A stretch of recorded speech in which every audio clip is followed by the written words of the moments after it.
Good morning to all of you, and I would like to start by thanking the Center for Judicial Cooperation, of course, Federica, and also Madalena Muraro for having me, and also for my dear discussants for this session, Isabella, Sarah, and Yaroslav.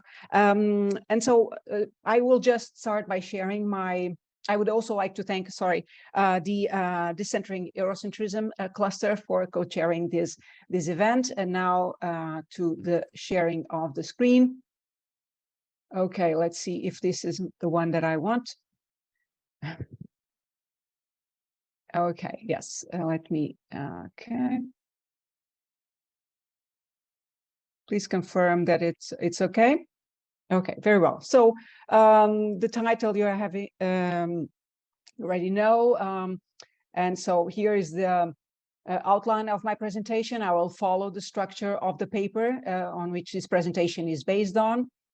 And so I'll start by the pitch of the paper, which is also the pitch of the project. So why look at domestic courts and why look at Portugal in the first instance? So there is plenty of literature to make the case for the first answer. So why look at domestic courts? There are many studies looking into how domestic courts or this cultural diversity and multicultural encounters are taking place in domestic courts, and how the tension between cultural, religious claims and the law of the land they play out in court by application of a general principle. So it's important to know, and there have been many also calls even from European institutions to look at how courts are interpreting general principles and in securing, again, equal access to justice. And there is also this idea that the courts are actually better placed than the legislator to find reasonable accommodation to minority claims on a case-by-case basis. But of course, on the other hand, there is also concern about whether or not the courts and the judicial actors are well equipped or not to deal with the challenges that are brought by cultural diversity, whether they are not culturally competent. And then why look at Portugal? Well, there are claims that Portugal is a case apart in the European context, because immigration is not as heavily politicized as in other countries. Actually, in terms of both its nationality law and immigrant integration policies, Portugal seems to go in the opposite direction of other European countries. So we don't have civic integration tests. We only require basic knowledge of Portuguese and, of course, residence for access to residence permits. But also in terms of nationality, we have been moving towards EU's solely. But basically now we have a EU solely provision for access to for attribution of Portuguese nationality by birth. And so, which is, of course, very much counter trend in the European context. Also, of course, Portugal has a long colonial history with which it still has to come to terms with, and which shows in the case law. So we'll get to that later. And also another let's say, argument to look into Portugal and Portugal's case law is that it's usually not covered by comparative studies on multicultural jurisprudence. So this is my pitch, and of course this is the pitch also for the project. This project that I been coordinating for the past 4 years. This is the website of the project, which is available so in English and in Portuguese, which has some of the outputs of the project. And this paper is itself an output of this project. And so for the methodology, which is the methodology of the paper, but more so here it's mostly of the let's say background project. It's a mixed methodology where there is a more typical legal approach of collection and selection of court judgments. I will just let's say elaborate a bit on the criteria and shortcomings of this process, but also interaction with key stakeholders, through focus groups with group interviews with judges, prosecutors, attorneys, representatives of civil society organizations, and court interpreters. And we did those online because of the pandemic. We also applied an online questionnaire to judges and prosecutors and conducted semi-structured interviews with judges and prosecutors. We were able to plan to do more interviews, but we were able to do 40 interviews in total. So just going back to these collection and selection of court judgments, so there is one.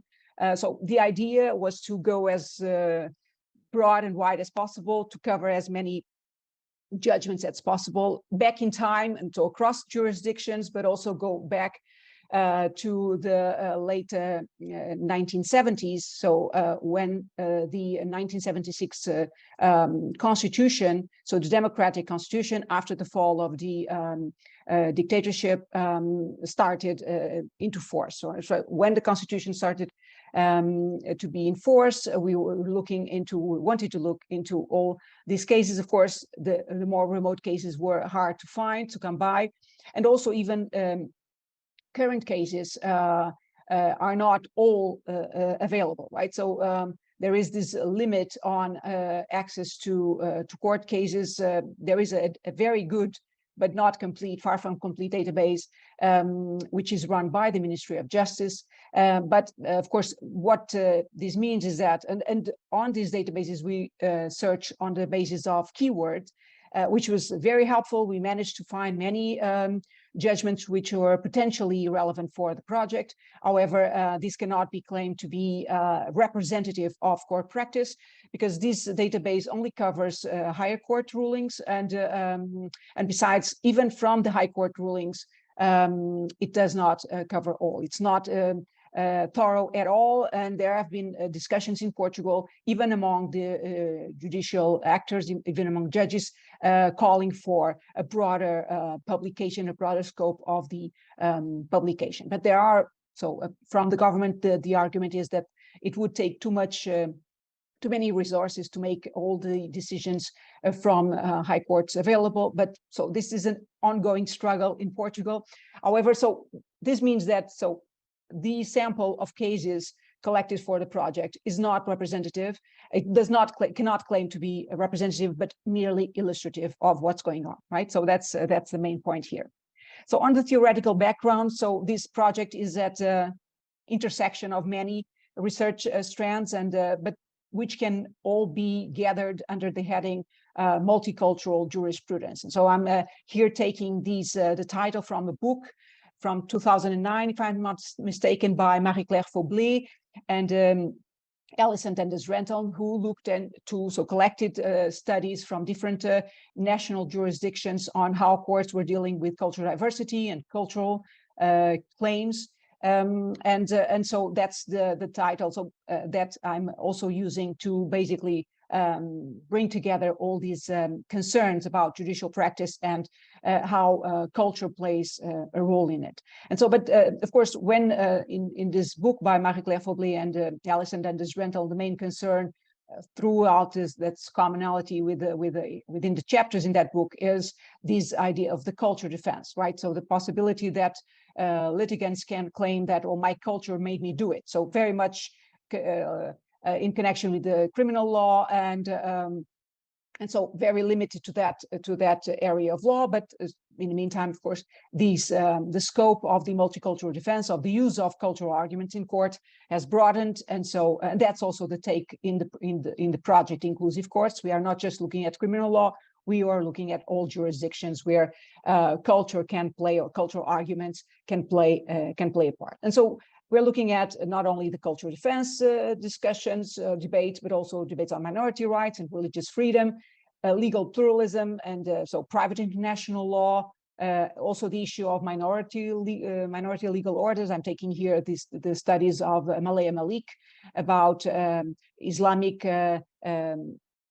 rules being followed, namely in the UK, and the Sharia councils that apply these rules. But of course, this can take other forms, and it does take other forms across Europe and the Western world more generally. But also, of course, discussions in the literature about lack of diversity in the judiciary, connected with implicit bias, the idea that maybe what we need is empathetic judges, and what are the perils of this argument or claim. Also, of course, discussions about racial discrimination in the justice system, and this is all connected in the end, also concerns about the training of judicial actors. So on intercultural communication, with work with interpreters. This is actually something that was even recommended explicitly by the EU directive on linguistic assistance in criminal cases, that indeed there is need for the states to actually improve the competencies of judges and judicial actors more broadly to work with interpreters. So the underlying normative claim is that courts need to be culturally competent in order to ensure equal access to justice to minorities and foreigners. Because, of course, lack of competence can hinder that access. So on the international legal standards on minority rights and cultural diversity, so there is not much to say here. So the standards are not very developed. Binding legal standards are few and far between. However, it's interesting to note that Portugal, of course, not to the declaration because it's not it's a soft law instrument, but to the other binding instruments that I have here on the screen, Portugal is a part of. So, recently, it has recently become a part also of the European Charter for Regional and Minority Languages, due to a negotiation, actually, a process that I can go into a bit further. But so the Portugal stance, even though it ratified these instruments without reservations, is that throughout the monitoring cycles, in dialogue with the monitoring bodies, it has almost always claimed that there are non-minorities in its territory. There were a few exceptions when in dialogue with the Committee for the Rights of the Child, where Portugal, for a moment there, admitted that there were minorities, and that the minorities comprise not only Roma communities, but also African descendants. But then let's say in more recent reports to the committee, and it has walked back in those statements and continued. So the main claim is that there are no minorities in Portugal. However, in dialogue with the Advisory Committee for the Framework Convention, it has accepted to treat Roma as a de facto minority, a social minority, and has presented information to the committee on policies adopted to foster integration of Roma communities. And the other story that I was mentioning briefly is that within this, so the Advisory Committee for the Framework Convention has been pushing Portugal to widen the scope of the Framework Convention to other groups in Portugal. And so in that process, and Portugal has been very resistant to that. But anyway, in that process, it did reach out to minority languages, namely Mirandês, the Mirandês community, so the community from Miranda do Douro. And what came out of those talks was that they preferred not so much to be covered by the Framework Convention on the protection of national minorities, but that Portugal would ratify the European Charter for Regional and Minority Language. And that's what came of that. Indeed, Portugal did ratify that treaty. Okay. So on Portuguese legal framework, very briefly, so I would just point out a few aspects of the Constitution. Of course, the principle of equality, but also a subjective right, entitlement to protection against discrimination. There is this very interesting feature of the Portuguese Constitution, which is very relevant in the case law concerning foreigners, which is this equivalence of rights and obligations between foreigners and Portuguese nationals. And so this is, of course, it has a number of exceptions and counter exceptions within provision. I can go into that in detail during the discussion. But so this, it's not strictly an equality principle between foreigners and nationals, but the court, namely the Constitutional Court, has at times treated it as an equality principle, right? There's also from the Constitution, it's important to stress the strong protection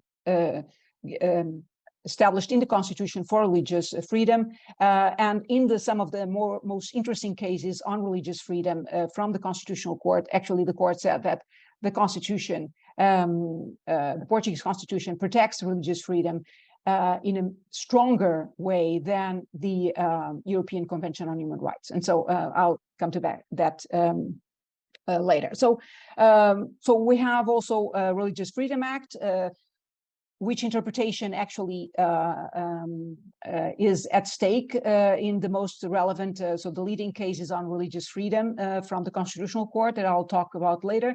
So also, of course, important to note that the Criminal Code criminalizes discrimination on grounds of race, ethnic origin, etc., and also uses racist motives as aggravating factors for homicide and assault. Also, apart from having other crimes related to the protection of religious feeling in the institutions and traditions. And also there's important to mention this law from 2017, which regulates the administrative procedure for complaints against racial discrimination. Okay, so the multicultural case law of Portuguese courts, right? So I don't know how much time I have. So now that I got to the core business, right? So first idea, right? So it's not a very wide range of topics, so the cases collected do not cover many of the issues that are the hot topics in multicultural jurisprudence debates. So we don't have cases involving use of the Islamic veil, or there are only very recent, or polygamous marriages, or dowry contracts. So some of the cases, honor killings, at least framed as they are in German and Dutch courts, for instance. So we don't have that kind of cases, but we do have cases in which the courts actually deal with cultural diversity and deal with it head on. So they actually, in their reasoning, in the way they explain the decision, they consider the relevance of cultural diversity, although more often than not, then dismiss it as not important enough to trump the applicability of general laws and the equality principle. But so the main types of cases, so of course the range of cases, so again, not particularly broad, not as, let's call it, rich as in other domestic jurisdictions in Europe. There are nevertheless still significant number of cases, and there are some groups which appear more than others, right? So on religious freedom and conscientious objection, we have mostly cases involving Jehovah's Witnesses and Seventh-day Adventists, and then we have the largest group of cases involves ethnic minorities, and here involves Roma, either Roma children, so cases, family law cases, but also criminal law cases involving the protection of Roma children, but also criminal offenses involving Roma, other types of criminal offenses. And then on the case involving foreigners, the main type of cases which concerns cultural or language barriers, has to do with, say, procedural safeguards, access to interpreter or translation of court documents. And here we see that indeed, so the cultural competencies of courts are sometimes lacking. There are notoriously few cases of racial discrimination, and this has been actually pointed out by the committee, the UN Committee for the Elimination of Racial Discrimination, on a few occasions, that indeed there seems to be a lack of awareness on the part of judicial actors for the relevance of the racial motives. And let's say Portugal has been chastised by the committee on occasion for, especially in cases involving violence by police officers, that against, in this case, it was a case involving police violence against a group of Black youths, that the courts decided not to go ahead with the racial motive of the offenses, and this is something that is, of course, of concern. We found in our talks with attorneys, so in the focus group with attorneys, this was one of the issues that came out, that the attorneys feel that it's better not to use the racial card, let's call it like this, because that will actually be detrimental to their case. So if, unless they are defending a civil society organization, so unless it's strategic litigation, when they want to push the courts to do something, they would refrain to use the race argument or cultural arguments in general. So attorneys attorneys and civil society organizations representing immigrants and ethnic minorities are wary of using cultural arguments in court, because they fear that they will be disadvantaged because of that. But so on the religious freedom cases, so there are so the leading cases here revolve the interpretation, so have to do with the interpretation of the Freedom of Religion Act, namely a provision, so Article 14 of the Act, which provides for exemption in exams and working hours for religious time, right? And what is interesting in these cases, so we have one case from the Administrative Court of Appeal from 2007, and then two major cases from the Constitutional Court from 2014. So the Administrative Court case concerns an exam, a bar exam, and the lower court had said that the applicant had no, so a Seventh-day Adventist who was asking to take her exam out on a different day other than Saturday. The lower court said that she wanted an advantage that was against the principle of equality, and that most of all, although Article 14 in the Freedom of Religion Act allows for exemptions for religious reasons for exams, it does not include in the exception exams for access to professions. And so the lower court took a very literal interpretation of the law and said, well, you're not covered. So what the Administrative Court of Appeal did was, okay, so we have a lacuna here. Let's integrate this, and let's create a provision to address this need. And in the end, so the Court of Appeal came to the rescue and granted the request. But of course, it's clear that so the lower court was making a literal interpretation of the provision. And also the same happened with the cases with the Constitutional Court, the two cases from 2014, in which the lower courts simply made a very literal interpretation of the statute and considered that the workers, because so there were two types of workers, let's say a prosecutor, and we didn't want West to be relieved of Saturday shifts, and a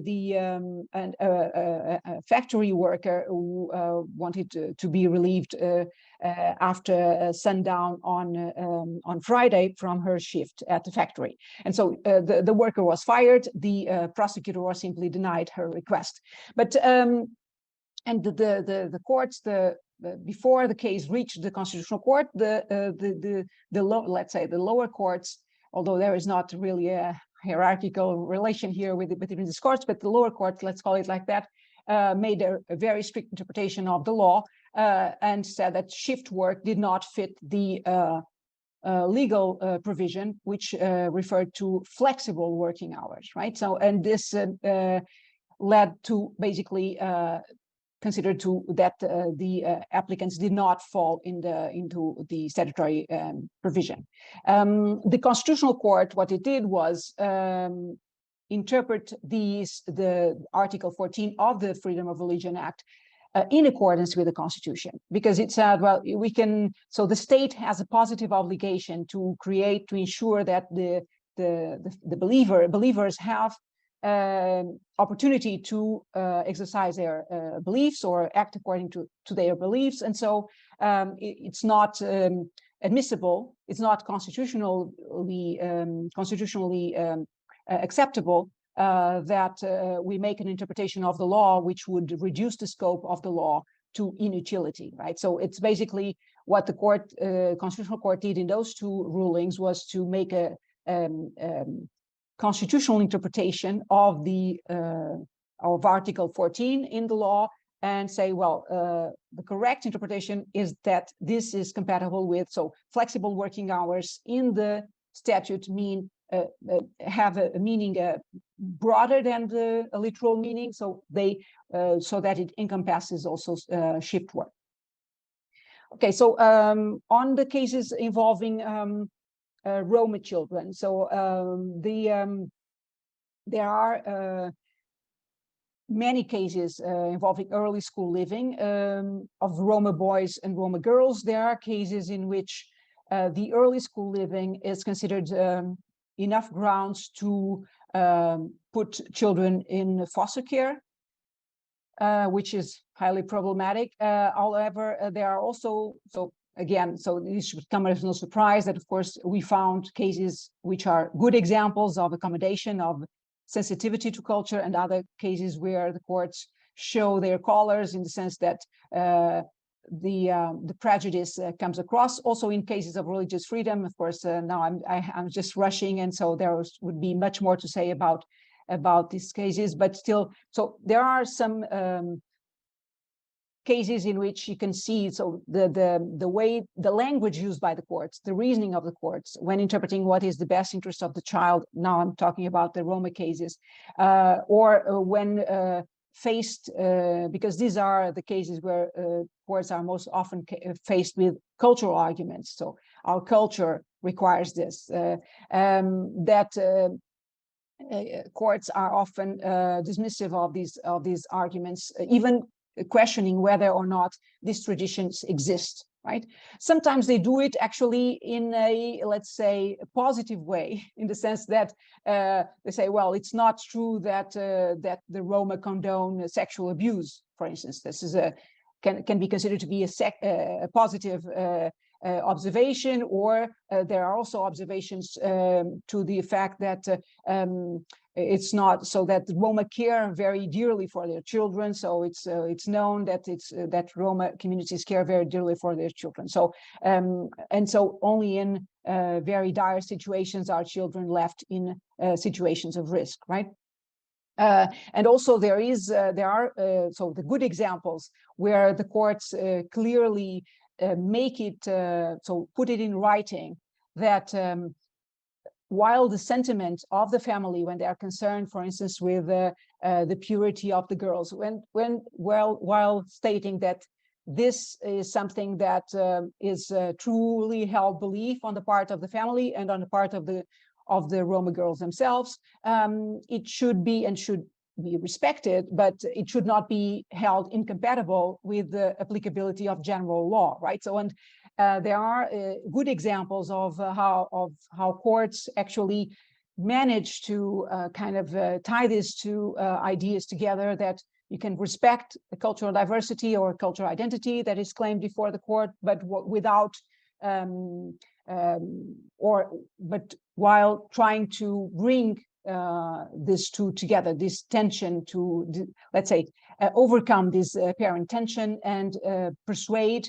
There's a lot of pedagogical work going on in the courts, especially when it comes to children, pedagogical effort vis-a-vis the families to persuade them that it is important that their children continue schooling, and trying to devise forms of combining, indeed, the concern for the welfare or the well-being of the girls after puberty, and their access to education, which will allow them, of course, to integrate better, have more opportunities in life, etc. Of course, also in cases involving early school leaving by Roma children, we have, of course, so I already signaled that some cases which are not so good or not good examples of good practices, in which the courts seem to show cultural sensitivity, in the sense that they recognize that Roma are different and they are entitled to their way of life, but then go on to say things like,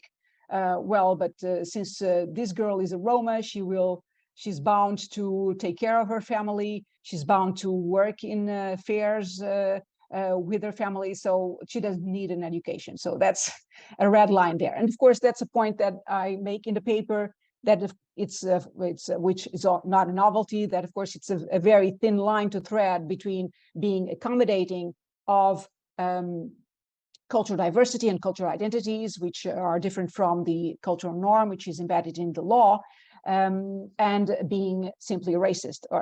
And so it's a challenge, of course, and that's why there is so much care and also so much skepticism about multicultural jurisprudence, about making a case that court should be attentive to culture, right? Because there is a risk that by giving too much space to, or appearing to accept cultural arguments, that the courts will be contributing to reinforce stereotypes, gender, race, ethnic stereotypes, or religious stereotypes, which will be actually detrimental to minorities instead of helpful, or of ensuring that they have access to rights. Okay, so now I probably... Can you close up and provide? Yes. So I'll just okay. So I would say that Portugal is not a case apart, and here I'm citing Cook, an author who claimed that indeed we should look at Portugal because it seems to be a case apart, a counter trend. But of course, the Portuguese courts, not surprisingly, face the same difficulties that other courts that are more covered by existing reports and literature face. From the interviews and focus groups with judges and prosecutors, we see that they tend to be more dismissive, or they are still in a phase that they are quite dismissive of how relevant these issues are. Of course, not all are dismissive. So from the interviews, there were some judges who acknowledged, and it's also because they have more experience with cases involving foreigners or religious or ethnic minorities. But let's say the overall picture is that they're quite nonchalant, let's say, about this. Actually, one of the arguments put forward during the focus groups was that, well, we also deal with regional diversity, right? Also because the judges are positioned throughout their career in different courts in different parts of the country. So there are also social differences, so language, even language, the way the vocabulary is different from different regions of the country, although the country is quite small. So they say, well, we are equipped to deal with this, nothing new.